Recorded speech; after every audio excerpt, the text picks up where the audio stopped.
മംഗളവാർത്താക്കാലം 1-ാം വ്യാഴാഴ്ചയായി ഇന്ന് സഭ ഇന്ന് നമ്മുടെ വിചിന്തനത്തിനായി നൽകിയിരിക്കുന്നത് ലൂക്കായുടെ സുവിശേഷം 1-ാം അധ്യായം 21 മുതൽ 25 വരെയുള്ള വാക്യങ്ങളാണ്.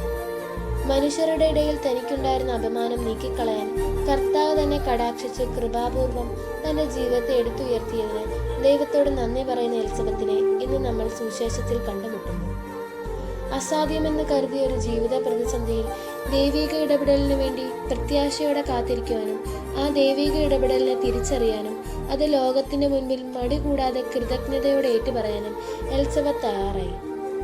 നമ്മുടെ വിശ്വാസ ജീവിതത്തിന്റെ പ്രതിസന്ധിയിൽ നാം സ്വീകരിക്കേണ്ടതും സ്വായത്തമാക്കേണ്ടതുമായ ആത്മീയ മനോഭാവത്തെ ഇവിടെ കാണാം.